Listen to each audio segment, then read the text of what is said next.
오늘 본문에는요, 둘째 아들과 첫째 아들의 내용을 담고 있는데요.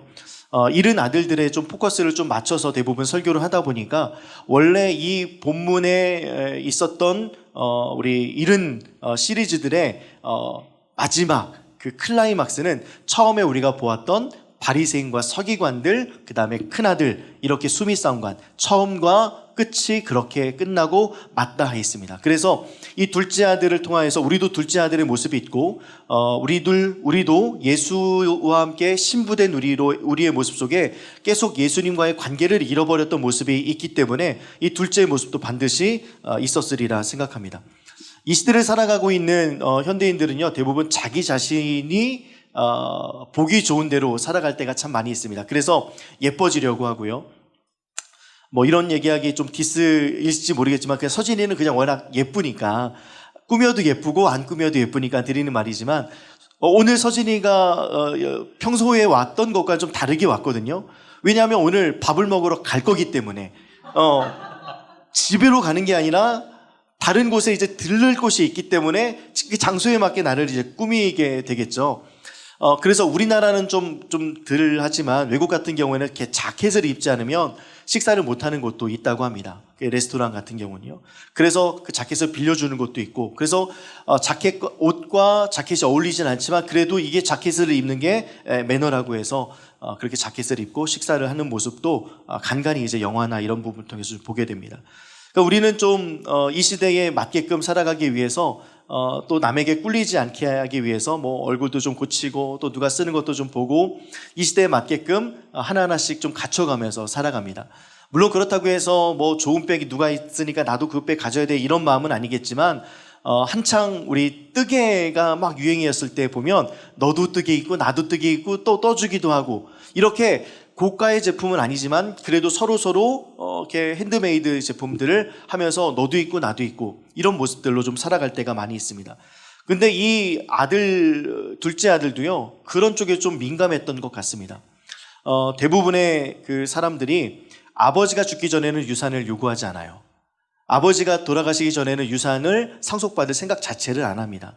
근데 유유상종이라고 아마 아들과 함께 있었던 친구들 중에 그런 무리가 있었는지, 본인이 첫 번째인지 모르지만 좀 먼 나라로 좀 가고 싶었던 거예요. 여행도 가고 싶고, 좀 내가 경험해보지 않았던 것도 경험해보고 싶고, 내가 만나보지 못했던 사람들도 만나고 싶고, 내가 하지 못했던 것도 해보고 싶고, 내가 듣기만 들었던 그 음식들도 눈으로 보고 먹어보고 싶고 이랬었나 봐요. 그래서 둘째 아들이 뭐라고 이야기하냐면, 아버지, 나에게 줄 상속분 지금 주세요 라고 이야기한 거예요.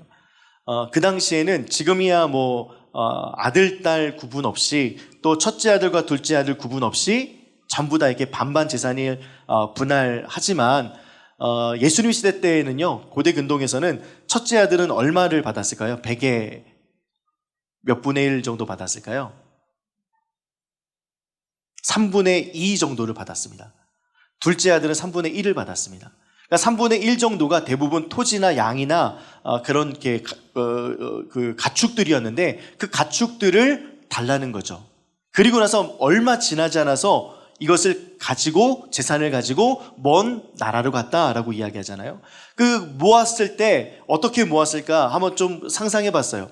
지금 같으면 밭이든 아니면 논이든 내가 갖고 있는 이 부동산을 이제 중개업자에게 내놓기도 하겠죠. 아니면 요즘엔 당근 거래도 하더라고요. 그래서 주변에 이 당근 빨리 올려놓고 빨리 급매물로 내놓고 난 이후에 이걸 팔고 빨리 먼 나라로 빨리 가고 싶은 거예요.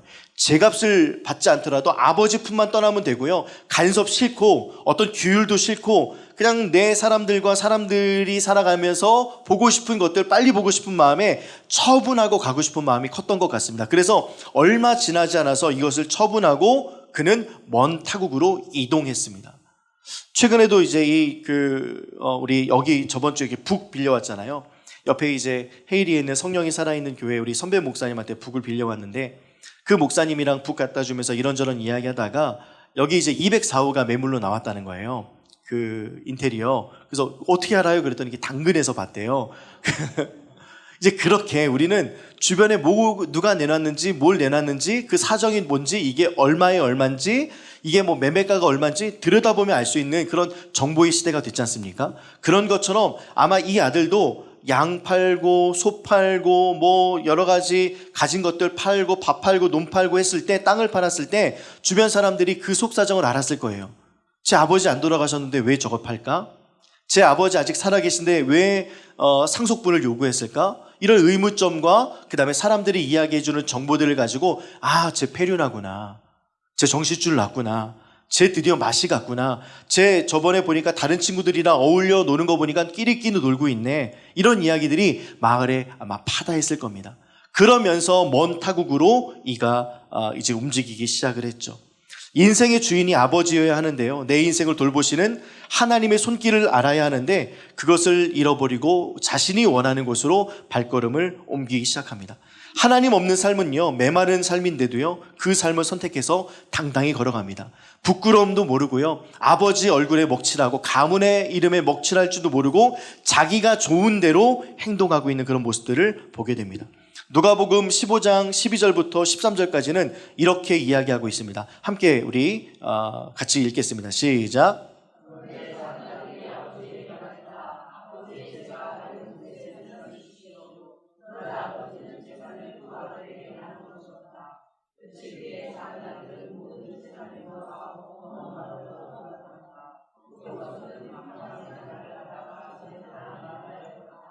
엄청 급박하게 흘러가는 것 같죠? 작은 아들이 아버지에게 말했고 제가 받을 몫의 재산 3분의 1을 받았습니다. 그 재산을 두 아들에게 나눠 주었어요. 첫째 아들에게도 3분의 2, 둘째 아들에게는 3분의 1. 그 다음에 며칠 뒤에 작은 아들은 모은 재산을 모아서 며칠밖에 걸리지 않았습니다.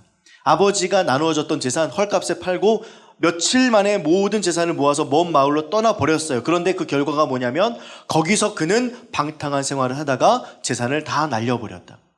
너무 급박합니다.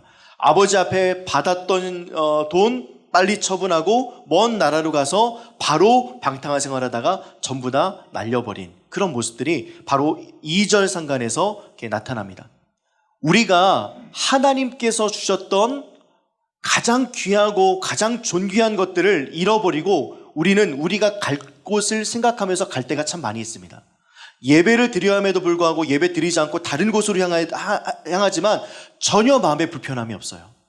내가 하나님 앞에 드려서 하나님께 마땅히 드려야 될 기도의 시간을 드리지 않고도 전혀 마음에 불편함이 없습니다. 내가 하나님 앞에 무릎 꿇고 기도해야지, 또 내가 하나님의 말씀을 읽어야지 알지만 하루의 모든 일정들 속에 하나님과 상관없이 살아가면서 하나님을 바라보지 않았던 시간들이 너무나도 적음에도 불구하고 전혀 불편함이 없습니다. 둘째 아들이 사람들을 만나서 그것을 팔고 넘어가는 모든 순간 속에 그 모든 발걸음이 수치임에도 불구하고 내 삶의 모든 날들이 수치 속에 있음에도 불구하고 그 수치인 줄도 모르면서 나는 나의 삶을 살아가고 있는 모습이 바로 둘째 아들과 같은 우리들의 모습이지 않을까 싶습니다. 그래서 먼 마을을 우리는 품고 살다, 먼 마을을 바라보며 산다, 먼 마을을 바라보고 품고 살다 보니까 오늘 하나님께서 나에게 주신 이 하루, 베풀어 주신 이가 나에게 가장 좋은 날을 주셨던 것이 소중하지 않게 됩니다. 먼 마을만 보게 됩니다. 먼 마을을 품고 살다 보니까요, 아버지의 도움은 내가 가끔 기도할 때는요, 그냥 재정, 건강 정도만 기도합니다. 가정을 위해서만 기도해요. 그 이상도 그 이하도 아닙니다. 하나님의 어떤 성품을 위해서도 기도하지 않고 하나님의 그 마음과 사랑을 부어달라고도 기도하지 않고 말씀에 부딪히는 것을 가지고 기도하는 법도 모릅니다. 그냥 단지 내가 기도할 때마다 하는 늘 행동들은 그냥 감사, 그냥 건강, 그냥 재정, 물질의 평안, 해결해 주실 것들 끝. 둘째 아들과 너무나도 같습니다. 이게 바로 먼 마을 기도인 것 같습니다. 먼 마을을 가기 위해서 하나님께 기도하는 것, 그냥 하나님이 수단이고 목적이지 않습니다. 우리의 이런 모습들이 너무나도 많이 보이진 않습니까? 주변 사람들이 얼마나 손가락질을 하고 있는지도 모른 채 아주 부끄러운 모습을 하면서도 뻔뻔하게 먼 나라로 가서, 먼 곳으로 가서 허랑방탕하게 모든 재산을 다 날려버렸다. 이것이 우리들의 모습과 참 오버랩되고 비슷한 모습인 것 같습니다. 가끔 이런 설교를 할까 말까 너무나도 고민하다가 어떤 외국 목사님, 나이가 많으신 목사님이 그런 이야기를 하더라고요. 목사님의 설교를 듣고선 함께 왔던 우리 내 남자친구가 시험 들고 교회 안 나오겠대요. 어떤 몰몬교 다니는 친구를 겨우 교회에 데리고 와서 하나님을 알게 하기 위해서 애를 썼는데 왜 그때 목사님은 왜 몰몬교 얘기를 했는지 모르겠습니다.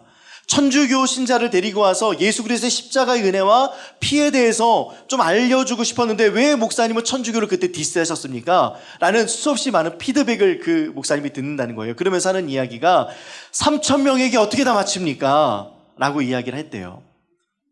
거기에 힘을 얻어서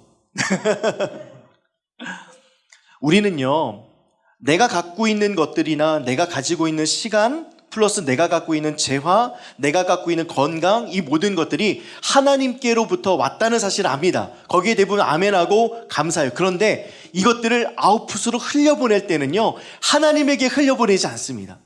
이것이 나에게 흘려보내든지 아니면 내 주변에 있는 사람들에게만 흘려보냅니다. 내 건강도 내 주변에 있는 사람들과 나에게 흘려보내고요, 내가 갖고 있는 시간도 주변 사람들과 또 나와 또 팔로워가 되어 있는 사람들, 마팔되어 있는 사람들에게만 흘러가지 그 이상으로 흘러가지 않습니다. 하나님에게는 더 흘러가지 않습니다. 내가 갖고 있는 재정도 하나님에게 흘러가지 않고 내 주변에 있는 사람들 밥 사주고 내 주변에 있는 사람들과 함께 누리는 데 사용하지 그것이 하나님에게 흘러가지 않습니다. 대부분 그래요. 믿는 사람들 대부분 그렇습니다. 왜 그러냐면 이 하나님께서 주셨던 그 아버지 안에서 주셨던 신실하신 아버지께서 나에게 주셨던 것을 모르기 때문에 그렇습니다. 하나님께서 모든 것을 주셨고 나의 시간, 나의 물질, 나의 건강, 내가 오늘 이 땅에 살아가는 것도 하나님께서 주셨음을 안다면 이것들을 통하여 하나님 영광 받아 주옵소서, 이것들을 통하여 하나님 영광 받아 주옵소서, 하나님 이것들을 통하여 하나님께서 나타내 주옵소서라는 마음으로 살아가야 되는데 먼 마을 가서 허랑방탕하게 탕진한 모습, 방탕한 삶을 생활하는 모습을 바로 성경에서는 이 탕자 두 번째 아들로 말하고 있습니다. 어떻게 지내고 계시나요? 어떤 마음으로 이 한 주를 지내셨고 지금까지 어떻게 신앙생활 하셨습니까? 둘째 아들과 같은 모습으로 신앙생활 하셨다면 놓지 마시고요, 정신 차리시기를 주님의 이름으로 부탁드리겠습니다. 하나님에게 연결되어야 돼요. 그래서 이따가 이제 나눠드릴 이 캔 음료에 보면 그 캐릭터들의 머리에 다 손들이 하나씩 있습니다. 그러니까 정신줄 잡으라는 거예요. 머리에 이렇게 손이 있어요. 그래서 딱 줄을 잡아라. 그래서 하나님을 늘 생각하면서 이 줄을 잡지 않으면 세상의 것에 줄 잡히자마자 우리는 이리저리 향방 없이 흘려다닙니다. 그런데 하나님의 줄을 딱 잡으면, 말씀의 줄을 잡으면 우리는 온전히 서게 되고 굳건히 서게 된다. 그렇게 말씀드리고 싶습니다. 그래서 먼 마을을 품고 살지 마시고 이곳 하나님의 집, 하나님의 은혜의 자리를 늘 생각하면서 지내는 저와 여러분들 되면 좋겠습니다. 이 본문이 시작됐던 것을 살펴보면 바리새인과 서기관만 있었던 것이 아니라 거기에 세리와 죄인들도 있었습니다. 함께 우리 누가복음 15장 1절과 2절 같이 한 목소리로 읽겠습니다. 시작.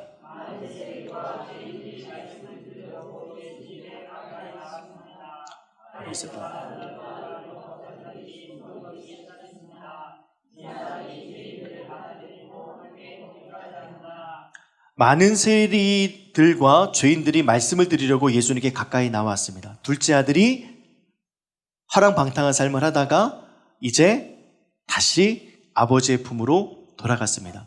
돼지를 칠 수밖에 없는 지경에 이르렀고요.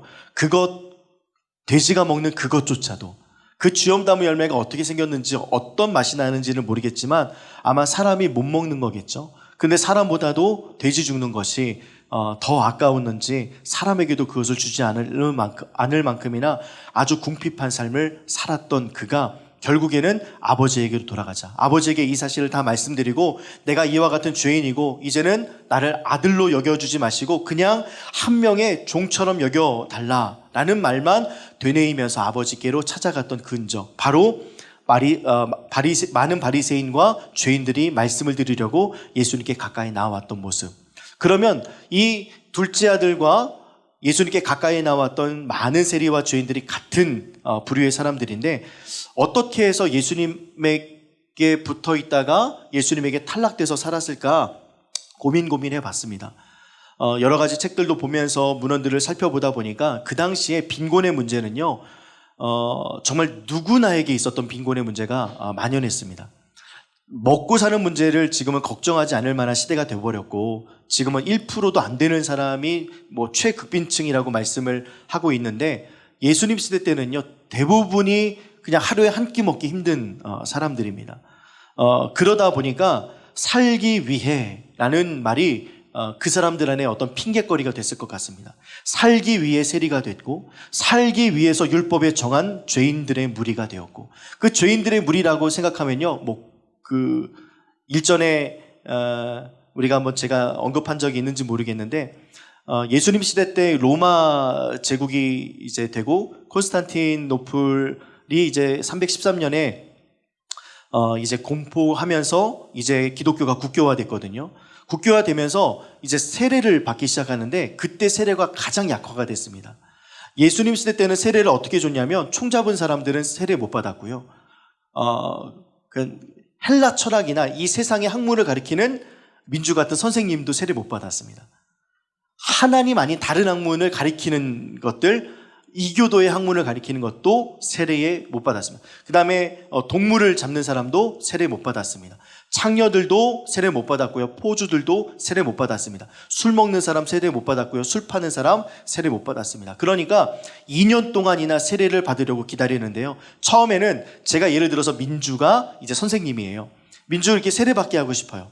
그래서 민주야, 이제 직장을 좀 그만두고 이제 그거 벌어서 너 들로산으로 막 놀러 다니듯 그만하고 이제 좀 정착해서 하나님 안에 좀 있자. 얘가 이제 은혜 받아서 이제 그래요. 저는 이제 홍콩도 안 갈 거고요. 이제 결국에 딱 했어요. 주변 사람들이 이제 증인이 된 거예요. 1년 동안 예배 잘 드려. 어디 안 가. 그리고 학교 생활도 적고 새로운 일을 찾았어요.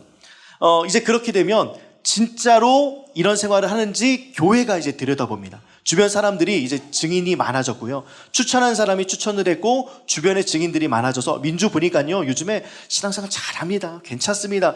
야, 세례 줘도 괜찮습니다. 라고 할 때 바로 주지 않고 1년 동안 더 지켜봅니다. 그래서 진짜 이의 마음이 변함이 없는지를 살펴보고, 그래야지만 세례를 줬습니다. 그러니까 세례 받기가 어려웠어요. 아주 어려웠습니다. 그래서 예수 안에서 한 몸 된다는 것은 이렇게 어려운 과정이 필요하고, 나에게 있어서 뼈를 깎는 고통도 있어야 되고, 권리 포기가 있어야 되고, 대가지불이 있어야 된다는 것을 몸으로 경험하면서 결국 세례 받을 때 얼마나 큰 기쁨이겠습니까? 예수와 내가 하나가 되고 신랑 되신 예수님과 내가 신부가 된다니 라는 기쁨이 넘쳐났던 그 초대교회의 기쁨이 있었는데요. 로마 황제가 예수를 믿자마자, 교회를 다니자마자 어떤 일이 벌어졌느냐?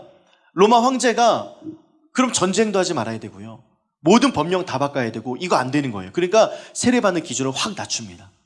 그리고 세례받는 기준을 많이 낮춰서 그냥 너도 나도 세례를 받을 수 있게, 왜냐하면 거기 국무총리, 거기에 뭐 국방부 장관, 교회 나와야 되잖아요. 로마 황제가 교회 다니니까 거기에 눈도장 찍어야 되지 않습니까? 그러면 그 당시에 세례받은 사람이 성찬을 했는데, 성찬을 하기 위해서는요, 세례 안 받은 사람은 그 교회 문 밖으로 나가야 됩니다. 건장한 사람이 지켜요. 우리 원집사님이나 뭐 이렇게 우리 최영거 집사님처럼 건장하신 분이 딱 문을 딱 지키고 못 들어오게 합니다. 그 문을 뚫고 들어오려고 해도 방어가 될 만큼이나 아주 건장하신 분이 문을 지키고요, 자기들끼리 성찬을 합니다. 왜냐하면 그 공동체의 언약의 신실함을 지키기 위해서. 그런데 황제가 세례를 쉽게 받았어요. 황제가 그 안에서 성찬을 받아요. 그러면 국방부 장관, 내무부 장관, 그 다음에 거기에 관련된 모든 장관들도 눈도장 좀 찍고, 또 거기에 줄 서야 될 사람들도 그곳에서 성찬해야 되는데, 예배만 드리고 끝나면 안 되는데, 그러다 보니까 대폭 낮춰서 누구나 세례를 주기 시작합니다.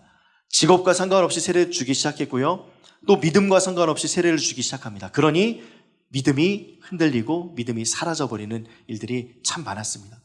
이게 바로 살기 위해가 아닌가 싶어요. 어떤 핑계들이죠.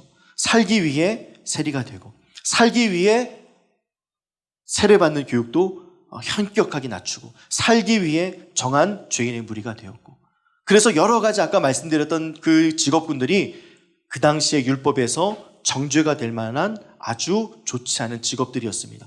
그 사람들이 예수님께로 나왔던 거죠. 살기 위해 최악이 되었다가 예수님을 바라보니 예수님께 나왔다. 예수님을 바라보니 다시 내 마음이 정돈돼서 예수님께로 가기 시작했다. 그 제자리를 찾기 위해서 둘째 아들의 표현을 살펴보면 어떻게 말씀하고 있냐면 17절에 보니까 그제서야 그는 제정신이 들어 말했다. 내 아버지의 품꾼에게는 양식이 풍족하여 먹고도 남는데 나는 여기서 굶어 죽는구나. 그는 제정신이 들었다. 예수를 보면 제정신이 들고요. 내 형편을 보면서 예수를 생각하면 제정신이 드는 역사를 경험하게 됐습니다. 그래서 많은 사람들이 예수를 바라보면서 내가 세리처럼 살았지, 내가 누군가의 돈을 뺏었지, 내가 몸을 팔았지, 내가 하지 말아야 될 것을 했지, 예수를 바라보니 이제서 제정신이 들어 예수님께 나와서 예배하기 시작합니다. 그런데 예수님께서는 그것에 대한 온전한 회개, 그것을 절연하고 나에게 오라고 말씀하지 않으시고 이 사람이 죄인들을 받아들이기까지 하고 받아들이면서 함께 먹기까지 한다. 예수님은 그냥 넓은 품에 그를 안아주시면서 먹여주시고 함께 대화하시고 함께 교제를 나누시기를 기뻐하십니다. 세례 교육도요, 아까 이야기했던 것도 사람이 정해놓은 2년의 계획입니다. 그런데 예수님의 마음은 그가 회심하면, 그가 진정으로 회심하고 주로 고백하면 세례 줘도 돼, 함께 먹어도 돼. 이게 예수의 마음입니다. 그래서 예수님께서는 그들이 가까이 나와왔다는 사실을 회개로 보시고 받아들이시고 함께 먹기까지 하십니다. 주염 열매, 어떤 열매인지는 정말 잘 모르겠습니다. 어떤 맛이 나는지도 모르겠고요. 근데 그것조차 먹을 것이 없을 만큼 그 당시는 너무나도 빈곤했습니다. 너무나도 힘들었어요. 주염 나무도 주지 않는 주인이었지만 아버지에게는 가면 반드시 아버지께서는 좋은 것을 주신다. 반드시 아버지의 품에는 큰 것이 있고 가장 기댈 만한 것이 있다. 라는 것을 이 탕자는 알았습니다. 그리고 아버지에게 갑니다. 그래서 아버지에게 대사를 준비합니다. 아버지, 저는 하나님과 아버지 앞에 죄를 지었습니다. 저는 더 이상 아버지의 아들이라고 불릴 자격이 없습니다. 저를 아버지의 품꾼 가운데 하나로 여기십시오. 라고 이제 생각하면서 그 아들은 일어나서 아버지에게 갔습니다. 얼마나 앉았다가 일어났다가 갈까 말까, 받아들여줄까 받아들이지 않을까, 그런 생각들을 얼마나 많이 했겠습니까? 자기가 한 짓이 있으니까요. 일을 해보니까 아버지께서 나에게 주셨던 것이 너무나도 큰 거였는데 너무나도 쉽게 써버렸고 가치 없게 여겨졌던 과거의 시간들, 며칠 전의 시간들이 불현듯 떠올라서 너무나도 힘들었을 겁니다. 마치 세리와 죄인들처럼요. 마치 우리와 같이 하나님의 사랑을 알면서도 하나님과 전혀 상관없이 살아가고 있는 우리들의 둘째 아들의 모습과 같이, 내가 하고 싶은 대로 살아가는 모습과 같이요. 하나님께서 주셨던 가장 큰 가치를 가장 가치 없게 생각하고 세상 먼 마을에 있는 것을 가장 큰 가치로 여기면서 그것이 좋아서 지금도 달려가고 있는 우리들의 모습 속에 모든 것을 다 하나님께서 가져가시고 이제는 아무것도 남지 않았을 때, 옷도 신발도 내 모든 건강도 다 잃어버렸을 때 저는 더 이상 아버지라고 불릴 자격이 없습니다 라고 생각하면서 일어나 아버지에게 갔습니다. 또다시 멈췄다가 다시 한번 마음 먹고 아버지에게 갑니다.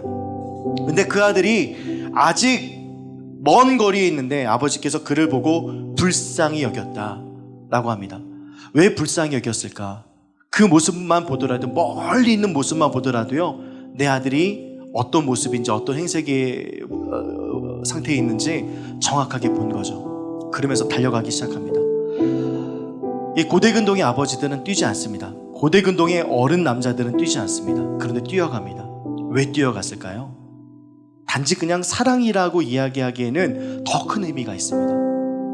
아들이 당근에 물건 팔고 금매로 팔면서 주변 마을 사람들 모두가 쟤는 돌로 쳐 죽일 놈, 쟤는 나쁜 놈, 폐류나, 이렇게 머릿속에 각인이 됐습니다. 내가 그때 돌을 들어 쳤어야 되는데, 성경 말씀에 아버지와 부모의 말씀을 거역하면 돌로 쳐 죽여라라는 말씀이 있거든요. 이 말씀이 내가 빨리 생각이 났어야 되는데 이를 갈면서 저런 아들이 다 있어? 라고 생각했을 거예요. 그런데 그 아들이 걸어옵니다. 그 아들이 마을 사람들에게 발견되면 안 되니까 아버지에게 뛴 거예요. 그 아들이 발견돼서 돌 맞으면 안 되니까 아버지가 뜁니다. 그래서 온몸으로 그를 안습니다. 얘기하는 거 안 들려요.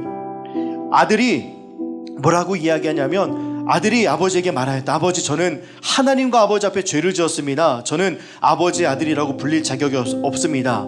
그러나 아버지는 종들에게 말했다. 전혀 아들과 다른 이야기를 합니다. 서둘러 가장 좋은 옷을 가지고 와서 아들에게 입혀라. 또 손가락에 반지를 끼워주고 발에 신발을 신겨라. 주변 마을 사람들에게 이 아들 내가 용서했습니다. 돌 던지지 마십시오. 나는 이 아들 사랑합니다. 돌 던지지 마십시오. 이 아들 다시 돌아왔습니다. 내 기쁨입니다. 돌을 들지 마십시오. 라는 의미입니다. 우리가 하나님 앞에 죄를 저지르고 죄악 가운데 살아가서 다시 하나님께 돌아갈지라도요, 사단은 우리를 참소합니다. 너 하나님 안 받아주실 거야. 너 하나님께서 가장 분노하는 행동이 뭐야? 바로 네가 했던 그 행동이야. 하나님과 가장 멀어졌던 그 행동을 하면서 너 하나님을 찾아오겠다고? 야, 하나님도 생각이 있으시지. 너같이 그런 행동을 한 사람에게 하나님께서는 무궁히 사랑이 많으시고 깊으신 은혜가 있지만, 야, 너 자신을 봐봐. 안 될 거야. 라고 하는 사단의 참소 속에 둘째 아들도 몇 번이나 주저앉았을 겁니다.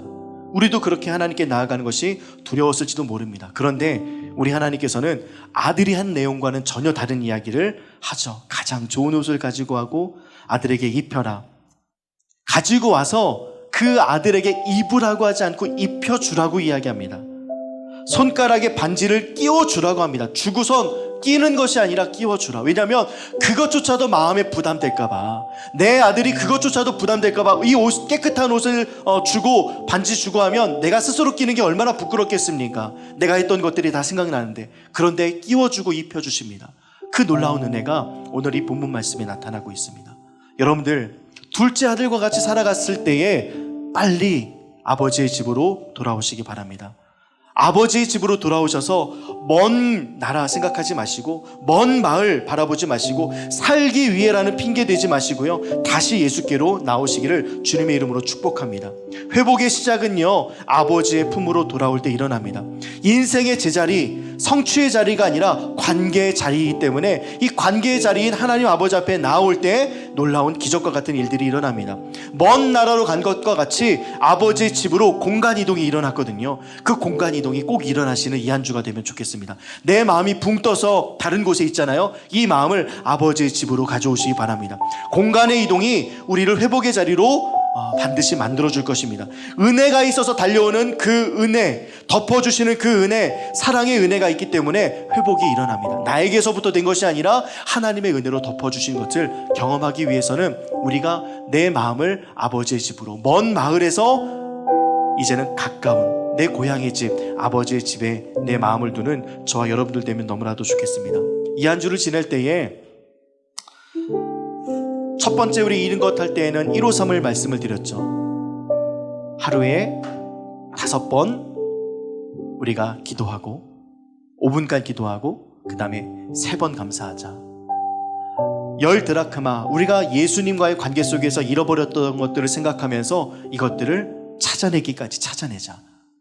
그리고 나서 우리가 무엇을 해야 되느냐? 바로 아버지의 집으로 오셔야 됩니다. 이번 한 주간 한 번 이상 우리 아버지의 집 오셨으면 좋겠습니다. 그러니까 잠깐이라도요, 아버지의 집으로 오셔서 잠깐이라도 앉았다가라도 가세요. 아버지 하면서요. 내 마음을 하나님 앞에 그냥 다 말씀드리세요.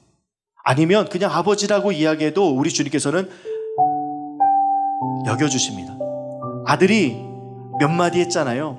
근데 그게 중요하지 않았어요. 내 아들이 입은 행색, 내 아들이 하고 있는 모습만 눈에 들어옵니다. 빨리 옷을 입혀라. 빨리 가락지를 끼워라. 그가 끼지 않도록 너희들이 끼워주어라. 그런 하나님의 놀라우신 덮어주심의 은혜가 넘쳐나기를 주님의 이름으로 축복합니다. 로마서 6장 23절 읽고 우리 마무리하면 좋겠는데요, 덮어주심의 은혜가 있습니다. 함께 로마서 6장 23절 같이 읽겠습니다. 죄의 대가는 죽음이지만 하나님의 선물은 우리 주 예수 그리스도 안에 있는 영생입니다. 죄의 대가는 죽음이에요. 하나님과의 떠나면 죽음밖에 없습니다. 잘못된 길로 가게 되면 그때부터 고생길입니다. 그런데 우리 주님께서는요, 그 아들 예수를 선물로 주셔서 영생을 우리에게 선물로 주시기를 기뻐하십니다. 그래서 늘 우리를 그리스도 예수에서 끊을 수 없는 그 사랑을 기억하시기 바라고요. 정말 정말로 하나님 앞에서 내가 구원받았는가 점검하기 위해서 한 목사님이 이런 점검표를 주신 적이 있습니다. 무엇을 사랑하십니까? 여러분들 무엇을 사랑하나요? 정말 하나님 사랑하나요? 정말 예수 그리스도를 사랑하십니까? 이 무엇을 사랑하냐가 가장 중요한 지표입니다. 그 무엇을 사랑하고 난 이후에는 무엇이 따라오냐면 겸손이 따라오고 그 이후에는 순종이 따라옵니다. 하나님 아버지의 순종. 오늘 그 집에 있었던 아버지 집에 있었던 그 아버지께 순종, 아버지께 겸손, 이것이 변화의 증거입니다. 근데 내가 처음부터 하나님을 정말 사랑하는 것 같지 않아. 그러면 다시 복음 앞에 서셔야 됩니다. 다시 구원을 받기 위해서 다시 내 자신을 점검하셔야 됩니다. 내가 하나님을 사랑하지 않는다면요. 근데 하나님을 정말 사랑한다면 내 안에 겸손과 순종이 나타나는 시간들을 통해 아버지의 집으로 발걸음을 돌리는 저와 여러분들 되면 너무나도 좋겠습니다. 이 한 주간 지날 때 여겨주시고 덮어주시고 그 돌들마저도 내가 맡겠다 하시는 그 아버지의 넓은 품에 안기시는 이 한 주간 되기를 주님의 이름으로 축복합니다.